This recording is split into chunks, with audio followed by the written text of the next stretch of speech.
गाजियाबाद में एक विवाहित महिला ने अपने पति, सास और देवर पर मिलीभगत से संपत्ति हड़पने, मानसिक प्रताड़ना और करोड़ों की धोखाधड़ी का आरोप लगाया। महिला का कहना है कि उसने दिन रात मेहनत से पति का व्यापार खड़ा किया और संयुक्त रूप से घर खरीदा, लेकिन पति के अवैध संबंध सामने आए और विरोध करने पर उसे साजिश रचकर घर से बेदखल कर दिया गया। महिला ने बताया कि उनका विवाह वर्ष 2014 में बुलंदशहर निवासी आजाद के साथ हुआ। दोनों ने मिलकर चिरंजीव बिहार में मकान नंबर 241 खरीदा था। महिला का आरोप है कि जब उनके पति के अवैध संबंधों का पता चला तो उन्होंने विरोध किया तो पति, सास और देवर ने मिलकर उन्हें प्रताड़ित करना शुरू कर दिया। महिला ने दावा किया है कि आरोपियों ने उनकी बीमारी और डिप्रेशन का फायदा उठाते हुए ऐसी दवाइयां दी जिनसे उनका मानसिक संतुलन बिगड़ गया।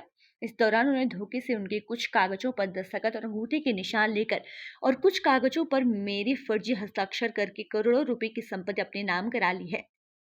साथ ही उनके सारे स्त्रीधन, गहने हड़प के लिए और बैंक खातों से जमा राशि भी निकाल दी गई है। जब महिला ने अपने कागजात चेक किए तो उन्हें अपने साथ हुई धोखाधड़ी का पता चला। साजिश करके मुझे ही मेरे घर से मायके भेज दिया और फिर पति ने उन पर तलाक का केस भी कर दिया ताकि वे अपनी महिला मित्र के साथ रह सके। महिला ने पत्रकारों से अपील की है कि उनकी आवाज को ऊपर तक पहुंचाया जाए और जालसाजों के खिलाफ सख्त कार्रवाई की जाए। उन्होंने प्रशासन से मांग की है कि उनका घर, मेहनत की कमाई वाली संपत्ति और स्त्री धन उन्हें वापस दिलाया जाए। महिला ने कहा कि मैंने दिन रात मेहनत करके परिवार को संभाला, लेकिन बदले में मुझे धोखा मिला। मुझे न्याय चाहिए। थाना नंदराम ग्राम प्रभारी को लिखित प्रार्थना पत्र और सभी साक्ष्य उपलब्ध करा दिए गए हैं। पुलिस ने मामले की जांच शुरू कर दी है। अभी तक आरोपी पक्ष की कोई प्रतिक्रिया सामने नहीं आई है। मेरा नाम प्रीति है। मैं गाजियाबाद हटोड़ नंगला रोज मोहनपुर की रहने वाली हूँ। मेरा विवाह 7 मार्च 2014 को आजाद सिरोही स्वर्गीय, मतलब उनके पिता जो हैं वो स्वर्गीय सत्येंद्र सिरोही के साथ हुआ था। मेरे 2 बच्चे हैं, जो एक 11 साल का है और एक 8 साल का है। तो सब कुछ सही चल रहा था, मतलब सब परिवार में सब कुछ ठीक चल रहा था। लेकिन अब मैं 3 साल से ज़्यादा बीमार थी। तो बीमारी में मुझे मैं जैसे जो दवाइयाँ खाती थी उनसे गहरी उसमें थी, गहरी निंद्रा में रहती थी, मुझे कुछ नहीं पता था। तो उस बीच में इन्होंने जब से फिर मेरा अपने पति के साथ लड़ाई झगड़ा जैसे भी है, वो लेट सेट आते थे तो मैं बोलती थी आप लेट आते हो, आप टाइम से घर आ जाया करो। फिर वो हर चीज़ को इग्नोर करने लगे, हर चीज़ की रिकॉर्डिंग करने लगे। कुछ भी जैसे बोलती उसकी वीडियो बनाना, जैसे घर बाहर घूमने के लिए चले जाना तो जैसे इस तरह का इल्ज़ाम लगाना कि वो तो घर से निकल गई।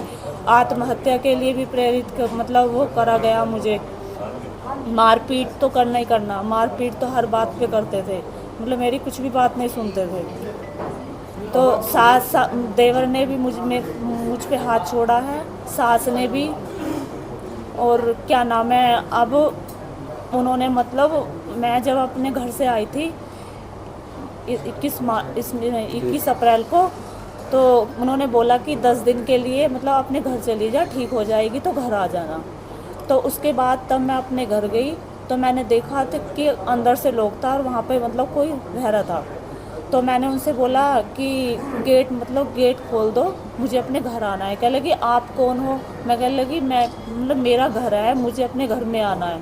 कह लगी ये आपका घर नहीं है, ये तो हमने ले लिया है। मैं कहने लगी ऐसे कैसे ले लिया, मकान तो ये मेरे नाम था। कहने लगी क्या नाम है, मेरे हस्बैंड आ जाएंगे, आप उनसे बात कर लेना शाम को। तो मैंने अपने हस्बैंड को फ़ोन लगाया, पहले तो उन्होंने फ़ोन नहीं उठाया, फिर फ़ोन उठाया तो फिर बोलते हैं कि यहाँ तेरा कुछ नहीं है और तू इस घर में नहीं आएगी। अब मैंने डिवोर्स फाइल कर दिया है। फिर उसके बाद फिर मैंने ये पेपर्स वगैरह निकलवाए तो उनमें पता चला कि उन्होंने धोखाधड़ी से सारी जो संपत्ति थी वो अपने नाम करा लिए। अब इसमें क्या कार्रवाई आप चाह रहे हैं? आपने पुलिस में शिकायत की दर्ज किया है?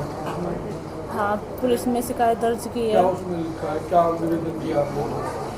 मैं यही चाहती हूँ कि एक तो मुझे अपने बच्चे मिलने चाहिए जो उन्होंने बच्चों को सिखा रखा है, और जो मेरा स्त्री धन है, संपत्ति है, मैं वो चाहती हूँ जिससे मतलब मैं अपने बच्चे का भविष्य सुरक्षित कर सकूँ। तो उसमें जब उन्होंने क्या नाम है कोर्ट में डाल दिया है तलाक के लिए, उसमें क्या कार्रवाई आपकी तरफ से बीच में हो रही होगी? सब कोर्ट में भी कोर्ट से तो अभी जो है हमने थाने में दिया है, थाने वालों ने जो चौकी में जो है उसको चौकी में जांच के लिए भेजा है। अभी दो दिन हुए हमें दिए हुए थाने में। दूसरा सर जो ये रजिस्ट्री जो हुई है, ये देखो ये रजिस्ट्री हुई है।